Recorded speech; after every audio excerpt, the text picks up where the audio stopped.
El gobierno dominicano, para hacer frente a la crisis en la que hemos caído con motivo de la pandemia y poder hacer una efectiva realización de gobierno en materia económica, va a necesitar hacer una reforma fiscal.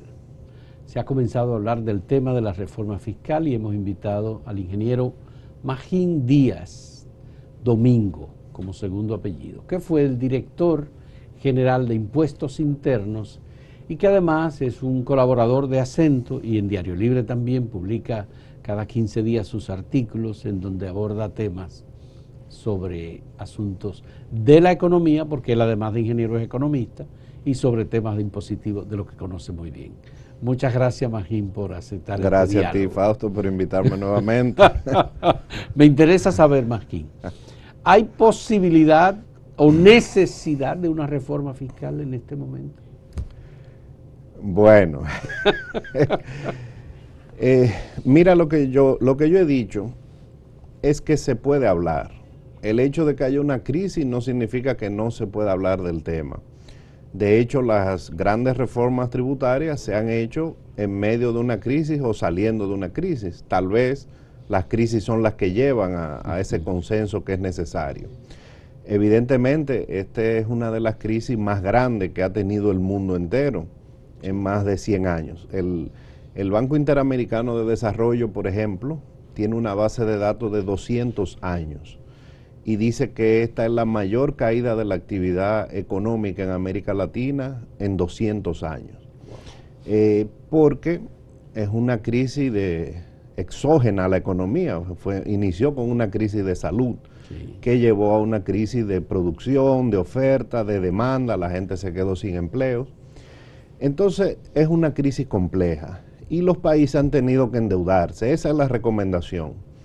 Entonces, evidentemente, hay una necesidad de recursos, pero yo creo que hay que empezar por algo que tal vez es muy sencillo, hay que empezar por el principio.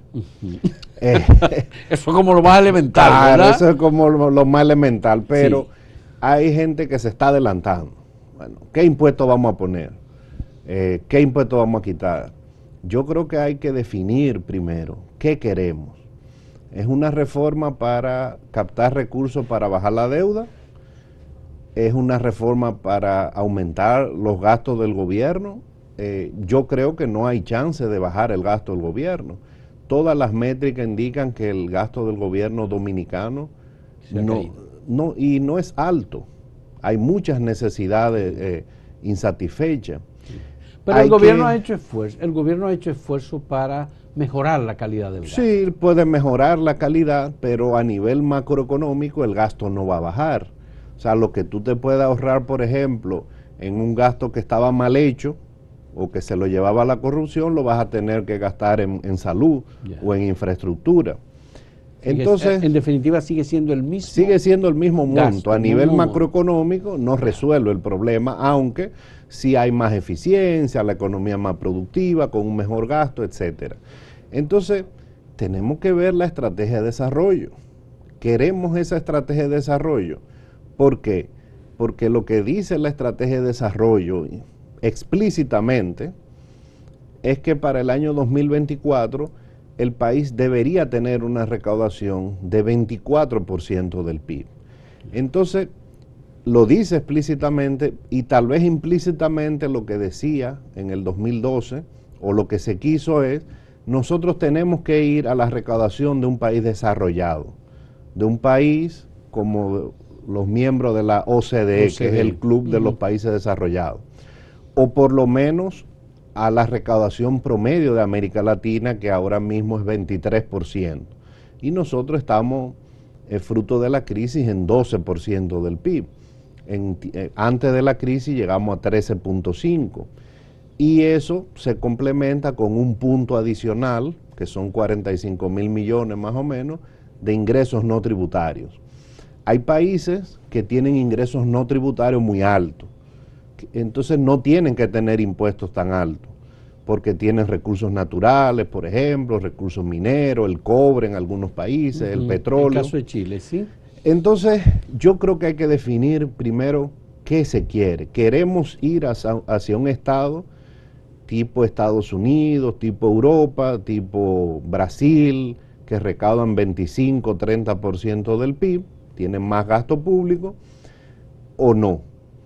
Ahora, si queremos quedarnos con esta presión tributaria, entonces hay que bajar el gasto. Y la deuda se va a quedar alta también, porque la deuda, ya el mismo Banco Central dijo que llegó a 70% del PIB. Sí. Eso se va a ir para atrás un poco en la medida que va a retroceder, en la medida que vuelva a crecer la economía, pero en 1 o 2 años, como quiera, tendremos una deuda mucho más alta que en el año 2019. ¿Cuándo es el momento adecuado para hacer una reforma fiscal? ¿Cuando la economía está boyante como estaba en el 2019? ¿O cuando la economía entra en un proceso de recesión, de crisis, como la que trajo la pandemia de COVID? Bueno, generalmente se hacen en medio de las crisis, pero hay que evitar llegar a ese punto. Y hay muchos ejemplos. Se habla de la gran reforma del año 1992, que fue una buena reforma tributaria, pero realmente se negoció y se diseñó durante una crisis. Sí. Lo mismo pasó en el 2004. En el 2005 se hizo otra forzada por el DERECAFTA. Entonces siempre las circunstancias llevan. En los momentos buenos, bollantes, digamos, tal vez es mejor hacerla para pensar en un buen diseño, pero siempre se pospone. Pero a los gobiernos parece que no les resulta adecuado hacer esas reformas, porque la del 92 que tú mencionas comenzó a tener efecto y a dar resultado en el 96-97. Es decir, Balaguer hace esa reforma y quien cosecha los resultados es Leonel Fernández. Sin duda. Sí, las reformas tienen un tiempo de maduración y efectivamente ese gran crecimiento económico que hubo del 96 al 2000 en gran parte fue fruto de las grandes reformas estructurales que se hicieron en el año 92, que no solo fue la tributaria, sino la arancelaria, la laboral, etcétera. Entonces hay un costo político, ahora también hay una realidad. Yo creo que el gobierno tiene que enviar algo este año porque el mundo lo está mirando, las calificadoras de riesgo, ya el 80% de nuestra deuda pública es en base a bonos que compran inversionistas. Entonces, ¿cuál es el gran problema? El gran problema no es el stock de la deuda, la masa de la deuda que ahora mismo son la deuda del sector público no financiero son unos 45,000 millones de dólares, que eso equivale a 56% del PIB. Yeah. Y cuando tú sumas la del Banco Central, son unos 10,000 millones de dólares más, y ahí llegamos a 70% del PIB. Pero ese no es el gran problema. El gran problema es el flujo, el pago de intereses. Ya este año, el pago de intereses es casi equivalente al gasto en educación. Es decir, el 4%. 4% del PIB. Este año, por ejemplo, en el presupuesto, el gasto en educación creo que son 196,000 millones de pesos y el gasto en intereses creo que son 185,000 millones. Es decir, que capital e intereses. Solo intereses. Y para pagar el capital no hay... El capital es un poco más. Un poco más. Pero el problema es la carga de los intereses. ¿Por qué? Porque ahora mismo hay dinero para refinanciar. Por ejemplo, del presupuesto del 2021, ¿cuánto se estaría llevando? Del monto del presupuesto. Solo intereses, el 30%. El 30% de los ingresos. Correcto. Entonces, cuando tú sumas ingresos, intereses, más educación, eso es el 60% de los ingresos del gobierno. Sin gastar en salud, sin gastar en seguridad, sin gastar en nada más. Yeah. Entonces, países similares al nuestro, el pago de intereses es aproximadamente 10% de los ingresos. Entonces, el problema es más del flujo, de la carga de los intereses que está dejando al gobierno sin dinero para gastar en infraestructura y en otros rubros. Okay. Ahí hay un problema. Bien, vamos a hacer una primera pausa en este diálogo con Magín Díaz a propósito del tema de la reforma fiscal que ya está siendo planteado por el presidente Luis Abinader. En un momento volvemos.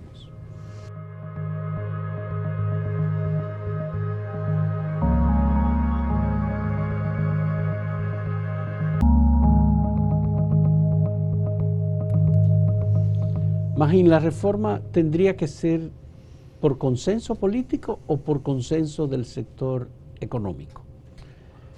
Bueno, yo creo que al final son las fuerzas políticas las que se tienen que poner de acuerdo. El Poder Ejecutivo somete, el Congreso es que aprueba. Yo creo que se puede hacer una conversación, un diálogo. De hecho, el presidente convocó al Consejo Económico y Social. Es muy difícil llegar a consenso. Fíjate que el pacto eléctrico duró años y años, y el PRM se negaba a firmarlo, y al final se firmó el pacto que ya se había consensuado en el año 2017. Consensuado no significa que todo el mundo esté de acuerdo. Entonces yo creo que hay que escuchar, el gobierno debe escuchar a todos los sectores.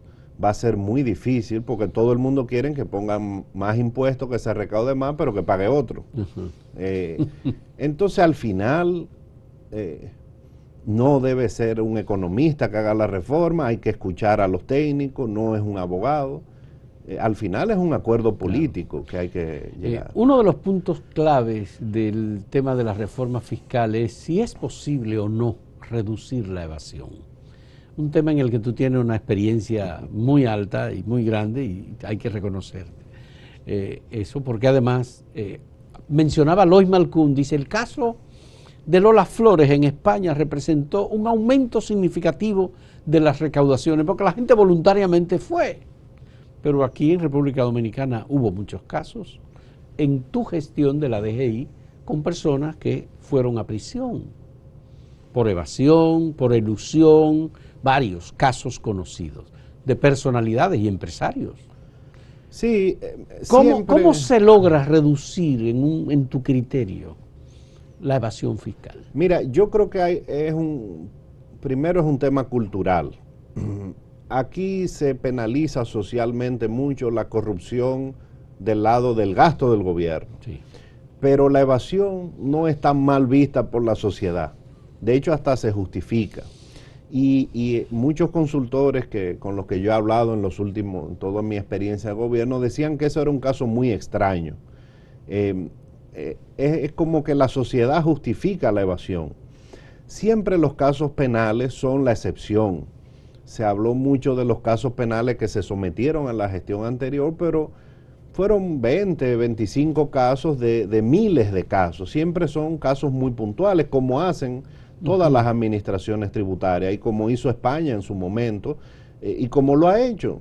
Ha llamado a los grandes íconos deportivos, a Lionel Messi lo llamaron, a Cristiano Ronaldo lo llamaron, claro, sí. A Isabel Pantoja también, la cantante, la llamaron. O sea, se trata de que todos deben ser iguales ante la ley. Entonces yo creo que hay que ir cambiando esa cultura de que la evasión es tan grave como la corrupción de un funcionario público. A veces a un funcionario público, y con razón, lo quieren linchar porque entienden que se robó 10 millones de pesos o 100 o 200, y puede haber casos de evasión de 500 o de 1.000 millones de pesos, y la sociedad dominicana tal vez no lo ve mal, hasta lo justifica en algunos casos. Yo creo que eso es un proceso que va a ir cambiando. Como te dije, siempre deben ser excepciones, pero son excepciones que hay que hacer porque hay que dar señales. El ícono deportivo más grande de Estados Unidos, Pete Rose, ¿sí?, fue preso por evasión fiscal. O sea, los países penalizan la evasión. Yo creo que debemos dejar de justificarla. Ahora, el sistema tributario es complejo, como lo es en muchos países.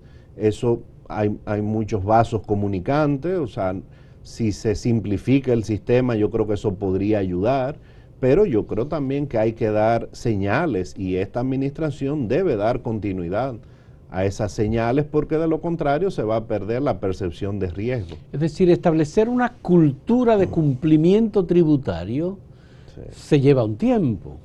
Esa cultura, o la búsqueda, digamos, de establecer esa cultura se inició contigo.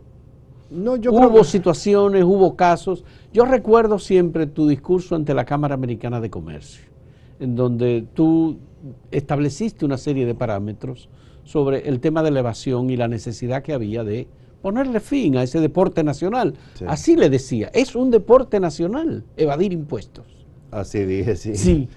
Mira, yo creo que inició antes, yo creo que la DGI cuando se creó en el año 97, eso fue un hito importante porque se modernizó, o sea, Juan Hernández creó una institución moderna, la cultura era cero de pago y yo creo que ahí se empezó a incluir, o sea, que es algo que ha tomado tiempo, pero debe acelerarse, el gobierno necesita recursos.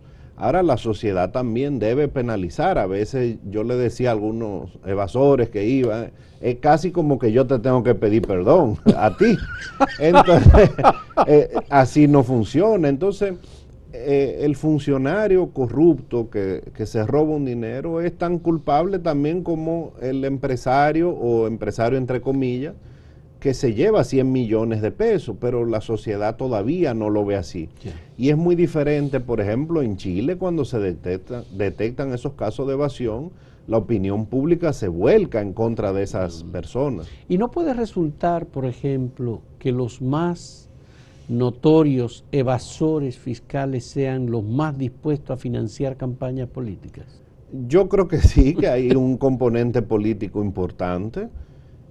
Yo creo que el presidente Medina sentó un precedente porque él dio independencia a la DGI. Muchos evasores buscaron apoyo político para tratar de seguir con sus prácticas y no lo lograron en la gestión anterior. Yo espero que se siga ese precedente que se marcó, de que cuando usted detecta un evasor, pues él no vaya donde algún político, algún militar a tratar de que lo proteja. ¿Tú tuviste experiencia sí, claro, de haber perseguido a evasores financiadores de campaña? Digamos que buscaban la protección de políticos, pero no se aceptaba esa presión. Yo creo que el trabajo nuestro era buscar los impuestos dentro del marco de la ley. Pero sí hay esa cultura de que se trata de negociar fuera de la administración tributaria. O gente que nunca pagó impuestos, que finalmente tuvo que sentarse a negociar y comenzar a pagar. Correcto, porque aquí se habla de aumentar la base tributaria. ¿Y qué es aumentar la base tributaria? Es salir a buscar fuera del zoológico, como dijo un empresario. No podemos seguir cargando al que siempre paga, a los asalariados, a los empresarios que cumplen. Hay que llevar a la legalidad a ese sector, digamos, paralelo que opera sin pagar impuestos. Bien, yo siempre recuerdo, esto nada más que, vamos a hacer una pausa, pero siempre recuerdo que tú decías con mucha claridad, aquí hay grandes negocios muy prósperos con empresarios que se declaran prácticamente en quiebra y no sabemos cómo es que lo hacen. Vamos a hacer una pausa en este diálogo con Magín Díaz, exdirector de la DGI, sobre este proceso de reforma fiscal que va a iniciar República Dominicana.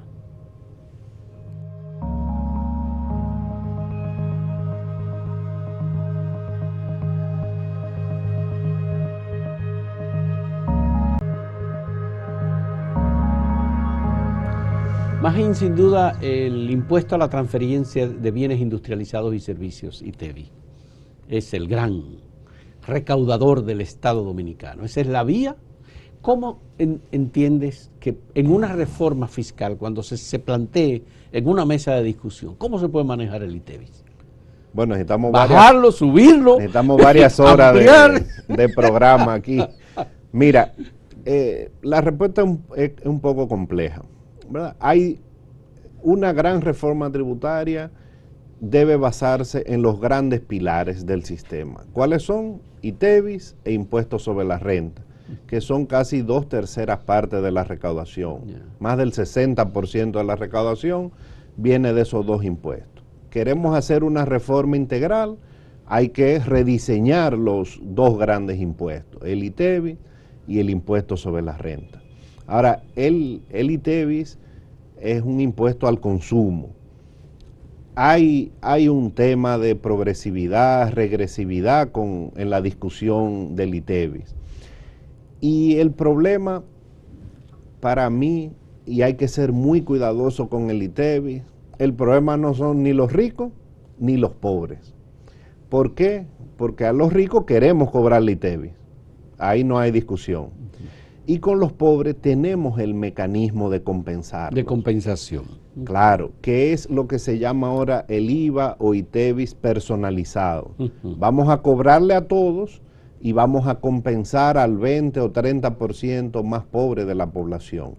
Y el país tiene un esquema de transferencia bien montado, como se demostró en la crisis.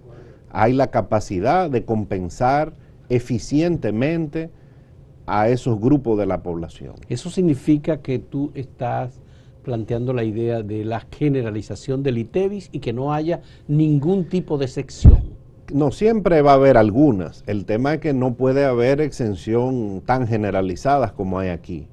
Ahora, el problema, ¿por qué? Porque el tema de las exenciones es que al tú exonerar a los pobres o a la clase media, también estás exonerando al rico.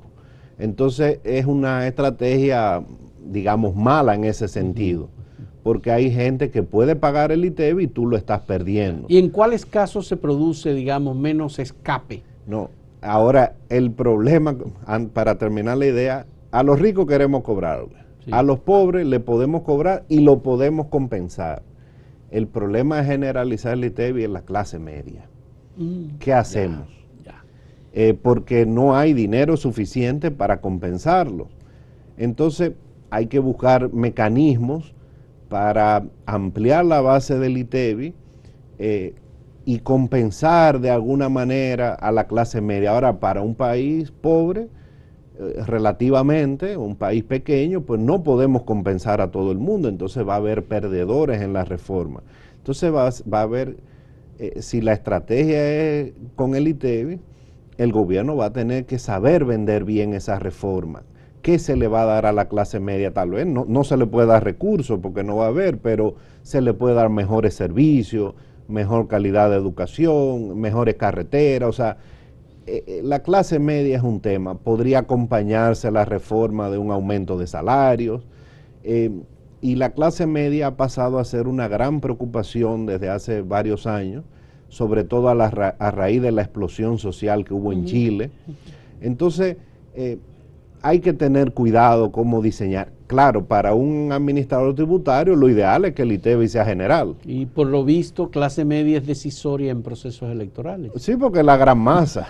Ahora, yo creo que es el momento de hablar, de rediseñar el ITEVIS porque se pierde mucho dinero, pero también hay que poner elementos progresivos. O sea, hay que ver cuál ha sido la tendencia en los últimos años. Por ejemplo, en América Latina casi no se recauda el impuesto a la renta personal. Ese es el gran impuesto recaudador en países más ricos. Tal vez no podemos aspirar a esa gran recaudación, pero sí hacer un esfuerzo. El economista Antonio Siriaco decía que la renta personal junto con educación y salud serían 13 secciones fundamentales en el tema del ITEVIS, por ejemplo, y generalizar todo lo demás, como una manera de reducir la evasión. Claro, eso ayudaría, pero hay que discutirlo, porque no es tan fácil grabar los servicios de educación, los servicios de salud, significaría grabar las clínicas privadas, grabar los colegios. Excluir salud, educación y la renta personal. Ok, ¿medicamentos? Eso es también parte de salud, porque el tema del gasto de bolsillo aquí representa aproximadamente un 30% de los ingresos de los ciudadanos. Y lo otro que está exento son los alimentos. Entonces es una discusión difícil. ¿Qué es lo que está exento? La educación, la salud, los medicamentos, la canasta básica. La canasta básica, por supuesto. Entonces, ahora hay países que graban todo. Chile graba todo, El Salvador graba todo. Ya hay muchos países que graban a tasas reducidas la canasta básica, la salud y algunos los medicamentos. ¿Por qué? Con el argumento que yo te dije, al exonerar a todo el mundo estamos exonerando al que puede pagar. Es mejor recaudar eso y después compensar. Y después compensar con unas políticas sociales que sean más dirigidas. Correcto. Es una especie de IVA devuelto. Exacto. Pero por la vía directa. Correcto. Ahora, todo esto es fácil decirlo aquí o yo decírselo a mis estudiantes. Son decisiones que el país tiene que ponerse de acuerdo. Y hay que ver experiencia. Ahora hay que también ver otras figuras tributarias, no puede descansar en un solo impuesto. ¿Y tú crees que finalmente, en las condiciones en que se encuentra el sistema político de República Dominicana, es posible un pacto que posibilite esto? Bueno, yo creo que en las grandes crisis hemos sido capaces de ponernos de acuerdo, en las crisis económicas y en las crisis políticas, como en el año 94. O sea, al final hasta un lujo tenemos 3 expresidentes. Claro, y eso, yo creo que al final cada uno quiere, todos queremos que al país le vaya bien. Entonces, el presidente Abinader va a tener que sentarse con ellos. No, yo creo que la época de hacer reformas unilaterales, como la hizo Balaguer, que al final la pasó por decreto. Fue por decreto. Ustedes no se ponen de acuerdo, yo la paso y después la aprobamos. Ya esas épocas pasaron. Y el país ha demostrado madurez política para ponerse de acuerdo. Eso no significa que va a ser una discusión fácil. No, no va a ser. Luego está el problema de cómo vamos a enfrentar la crisis que podría derivarse de toda esta pandemia y de todo este confinamiento y restricciones con el pago de la deuda que ya ha ido subiendo tanto, porque cuando se hizo la reforma del 91 no teníamos apenas 2.000 millones de dólares de deuda y luego se ha ido incrementando en unos montos que son verdaderamente insólitos. Fue una crisis de otra naturaleza. Ahora sí, ahora no había otra opción. Todos los países se han endeudado. Y este es el debate en todos los países. En Colombia se está sometiendo una reforma en esta semana. En Chile ya se hizo una comisión para estudiar qué reforma se va a proponer. Porque países como los nuestros, yo no creo que haya un rescate mundial de que se nos perdone la deuda, ni mucho menos. Eso está pasando con los países muy pobres, pero... Raro, pero el gobernador del Banco Central le ha pedido al Fondo Monetario Internacional flexibilizar algunas de las restricciones que tiene con el tema financiero de República Dominicana. Claro, hay que usar todas las herramientas y bueno, el andamiaje global es una de ellas. Así es. Muchas gracias a Magín Díaz Domingo, que es ingeniero industrial, pero era el director general de Impuestos Internos en la pasada administración hasta el 16 de agosto. Él es economista y está escribiendo en Acento y en Diario Libre sobre temas de impuestos también, en lo que tiene una amplísima, como ya han podido notarlo, experiencia, y le agradecemos que haya venido. Muchas gracias a ustedes por participar también con nosotros en este diálogo.